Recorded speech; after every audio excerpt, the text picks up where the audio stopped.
And welcome back to Primetime News. A special welcome if you're watching online at onespotmedia.com. Up first this evening, in the wake of Hurricane Beryl, which battered sections of the island, efforts to restore essential services in affected areas are underway. Now, key stakeholders provided an update on the recovery process at a press briefing earlier today. Sandy Williams was there and filed this report. Hurricane Beryl has left Jamaica, but not before making an impression on sections of the island, particularly the south coast. Many residents in communities in Clarendon and St. Elizabeth were left disconnected and distressed.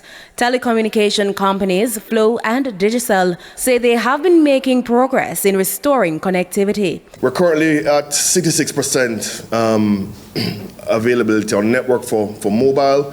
And climbing, overnight we got up 12 priority P1 sites, so that number will continue to increase over the next couple of days as we continue. I think it's largely said that the St. Elizabeth corridor, parts of Manchester, parts of Clarendon have been hardest hit from our perspective on the network. So we're working hard to say exactly how we'll deal with those in particular. So today we're roughly about 60% coverage back up, so about 65 roughly percentage of the population. So about 170 sites came online.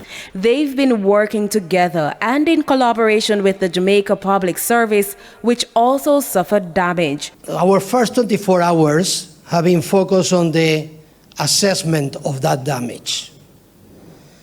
We have gone now through. We have done the assessment of 99% of the power plants. So we know what damage was done, and I will have the pleasure to tell you that we have enough power on the generation side to supply any demand at the moment that it presents. Crews continue to work to restore essential services to affected areas, prioritizing critical facilities like hospitals. But challenges remain in remote and heavily damaged areas where repairs are more complex. We haven't been able to inspect 100% of our lines. There are only 20%, and the damages that we have seen in 20% are 5 times that we have seen in any other part of the country.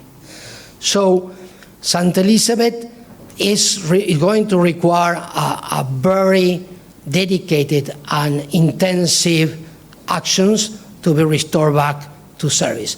In the meantime, residents in affected areas are to benefit from a JPS outreach program, which will provide essentials such as charging stations. JPS says power has been restored to 80% of customers in Kingston and St. Andrews, St. Catherine and St. Thomas. As for water supply, some 335 of our water production facilities are currently impacted by power supply, of which we are working closely with JPS, our close partner, to have service restored in the shortest possible time. To date, we have restored 30% of our service to our customers. the National Works Agency says the almost 200 roads that were impacted have been cleared. The utility companies are promising to give daily updates on the progress of ongoing works. Sandy Williams, TVJ News.